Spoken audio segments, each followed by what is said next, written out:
own your performance. They don't own who you are, and you have that autonomy to say, you know what, I don't agree with what's going on here, and I'm going to step away.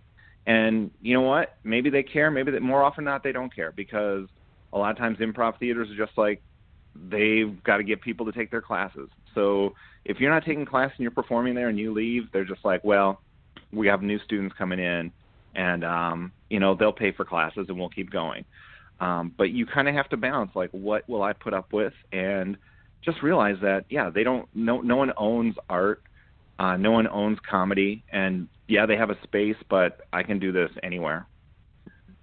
Now, that actually raises another interesting question. I've got friends that are into spoken word, and of course there's a thing between spoken word and regular poetry, or the more standard kind of poetry, for lack of a better term, versus performance poetry, which is what a lot of spoken word is and everything. So I was wondering, how do you do any stand-up comedy, and how do you differentiate between the stand-up comedy and the improv? Because I imagine that there's probably some people that are very good at both improv and stand-up comedy, and there's probably some that are only good at one or the other. Right. Well, my theory on that is, if you start as a stand-up and then try to take improv, you're going to struggle with improv, because as a stand-up, you're used to being on stage by yourself and getting all the laughs. And improv is a collaborative thing where sometimes your job isn't to get the laugh. Your job is to, like, build, So I've seen comics struggle with that. And if you're an improviser going to stand up, it might be a little easier, because even if maybe the audience isn't laughing at your jokes, you've kind of got this thing that you can fall back on where you can improvise, basically. Like, if the jokes aren't going, you can just kind of wing it. I do stand up. I used to teach a stand-up writing course. I feel like if you watch me do stand-up, though, you can definitely tell that I have an improv background. I love to riff with the audience. I love to talk to the audience. It eventually just becomes, kind of just degrades into like a conversation with the audience. And really, that's what good stand-up is. Like, the best stand-ups, if you watched, if you saw someone's comedy special on Netflix and you had seen them 10 times all year, like, you'd have seen the same. Like, once they get it, it's the same material. All the breaks are the same. All the gasps they do are the same. Like, everything's the same because it's a learned thing. But the secret is making it seem conversational. And so, because of my improv background, I'm always conversational. My struggle is I don't like to sit down and write material. So I travel a lot for work. So most of my stand-up comes from when I'm on the road, just thinking about things to myself and kind of repeating them and working them in my head. And I feel that improv really helps me a lot. And I feel, stand-ups really have to, like, get that conversational tone. There's definitely a thing, a few years, like, once they start and you can just see them on stage and you can see they're just trying to recite the jokes they wrote. And then suddenly, like, they won't even notice it. You'll just be like, you're different now. Like, you're up there, you're confident, you're not worried about what your material is. You're just having a conversation with the audience, and it's amazing to watch. And there was a time that sketch comedy on TV was very popular. And I'm imagining that a lot of those sketch comedians had some sort of background in improv. Like, I don't know this for a fact, but I'm thinking like the Wayans probably had some background in improv, as did some of the other folks who did sketch comedy. Because when I watch sketch comedy routines, whether that's the old show in Living Color, or whether that's some of the more current ones like Key-and-Peele, they seem they have a strong background in improv, because a lot of even the routines that they're doing, I can almost see those routines as being a improv routine, whether that's Homie the Clown, if we want to go way back when, or whether that's some of the stuff that Key-and-Peele has done and everything. You could almost see those as being improv routines. Yeah, Key-and-Peele definitely, they're a little more modern, and I was doing improv when they came up, and so I know that they were big in Chicago, and they went through all of that, and then I think they were on Mad TV for a few years before they got their own sketch show. And I feel improv kind of lends itself to sketch. I did a sketch show when I was in Charlottesville, and we basically met every week for 5 or 6 months, and we just improvised, and we all took notes. And then every couple of weeks we'd be like, hey, look at your notes. What sketches did we do that we improvised that we think were, like, really stood out to us? And then once we had that group of sketches, those improv scenes, we just work them over and over again into kind of sketch-like work. And so that's a lot of what Chicago does. A lot of characters that you see. I know, like, I don't know if you remember Chris Farley used to do the Matt Foley motivational speaker. That started as an improv thing, and he brought that with him to New York. I don't know about the Wayans family, but I feel like if you've got a family like that, when you're growing up, it's just a comedy show nonstop.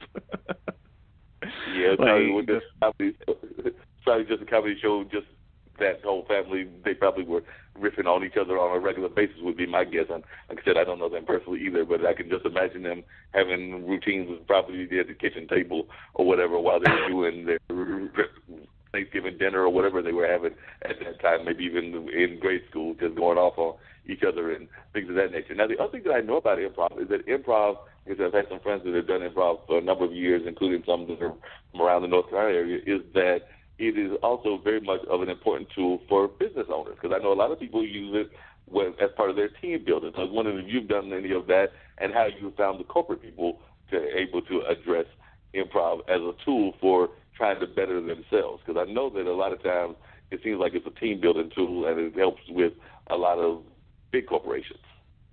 Yeah, I do corporate work. You guys just want to email me. My email is zarling@gmail.com. It's darling, but with a Z. And, contact me and I can do something. I feel what really happens, the collaborative effort of improv, where it's like you don't know what you're going to do, but someone's going to throw something out and we're just going to build off that.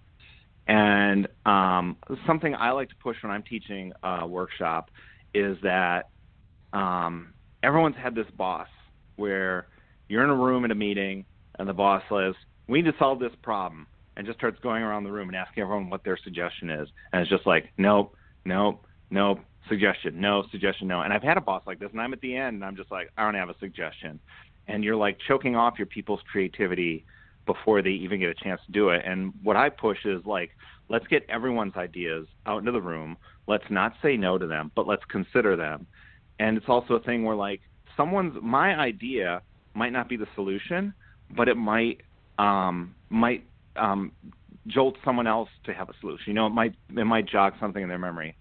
One that stands out is a few years ago in my day job in our office, we do like a 2-week training thing, and we used to print a big binder that had like all the materials that you'd get in it.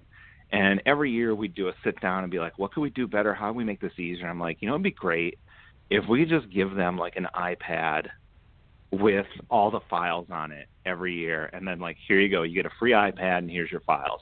And we all kind of chuckled and left it at that. And then 2 years later, you could buy a Kindle Fire for less than it cost us to print those books.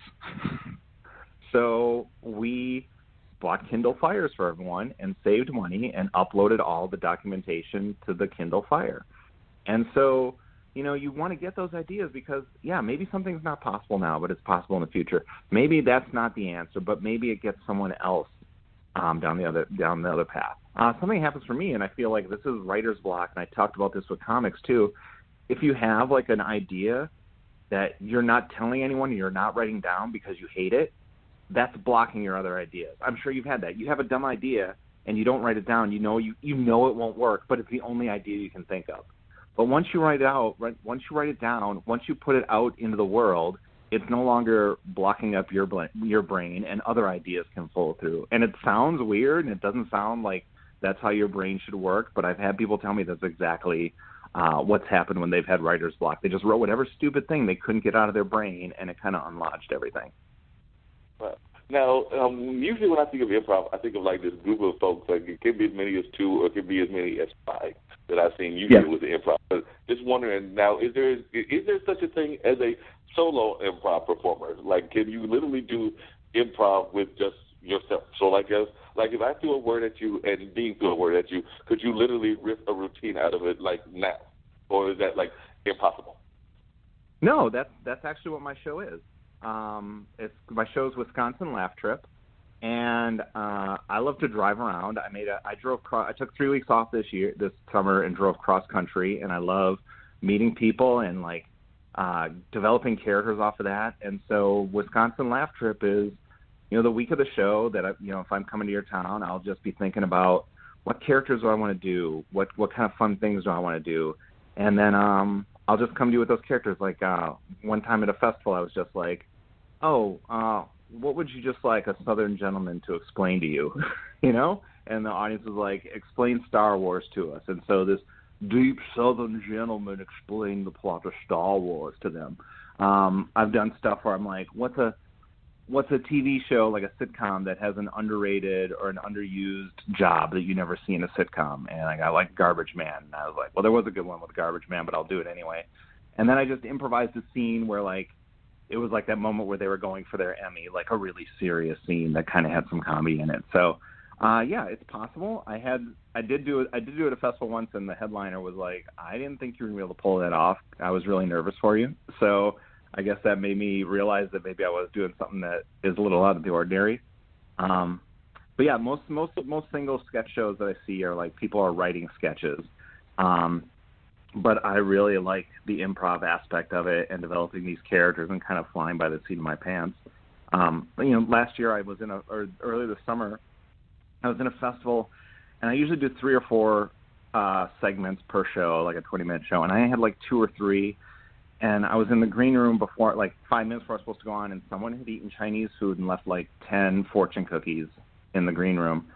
And I just grabbed the fortune cookies and went on stage and played like a motivational speaker who had come to a factory to answer people's questions, and I used the fortune cookies to answer the question. And so it's just kind of like this mixture of fearlessness and probably stupidity and just just like flying by the seat of my pants, be like, I'm willing to try anything, and we'll go for it. But yeah, doing a solo improv show is possible, and it can be great when you're doing it right. So what's the weirdest place that you've actually done improv at that you just like were just blown away by the fact that they even were even thinking about doing improv? Because I'm imagining that you said you traveled the country, so I'm imagining that you've probably been to some places that you were not expecting the audience to be as rich as you got, like whether that was the backwoods of North Carolina or whether it was in somewhere like North Dakota. But where's the weirdest place that you've actually done a performance, and how did you get through that performance? So the weirdest thing is right after I'd auditioned here in Richmond, there was a hurricane, and it knocked out all this power in the city. And the Richmond Times-Dispatch did a contest. It was the last Richmonder with Power contest, and all these people donated prizes. And we donated a show. And so the person who won lived on this farm out in, I think it's Keswick, which is maybe 15, 20 minutes from Richmond. And we get out there, and it's this farm, and there's a bunch of sheds inside. And one of the sheds, like, they're deer hunters. There's this deer that's been gutted open, and they've got a blood draining into a bucket. And we get there, and it's just like this friendly country couple, and they invited, some people from around their farm to come, and they had a big spread of food for us in the back, and we just performed in their basement. And it was kind of one of those things where you're like, I guess we'll do it. And it turned out, it was a lot of fun. I think part of it is like, when you're a performer, you have to kind of lose those inhibitions and embrace the fun of the idea. Like, what I'm doing, I love what I'm doing, and it's going to be fun, and it doesn't matter where I'm doing it. But that was definitely the weirdest thing we've ever did, was performing in the basement of someone who just happened to be the last Richmonder without power.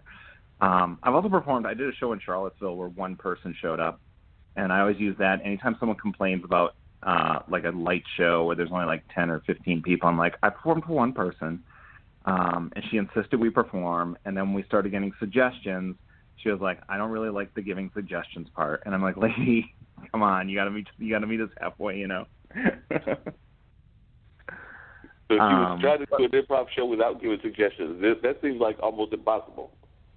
Yeah, I was like, come on, lady, like, and then we just kind of like made our way through it, and she had a good time, and so I'm happy that she's happy. But it was always weird, like, she just like, I really love improv, and I came out just to see the show, please. And we're like, okay, cool. We need suggestions. She's like, I really don't like the suggestion part. And I'm like, well, that's most of what we do is when we improvise is get suggestions. So, but we managed, and we had a great time, and she enjoyed herself. Well, that's good. And I can actually relate to that, because I remember I took a group of folks that managed some performers in the past, and I took a group of performers to Ohio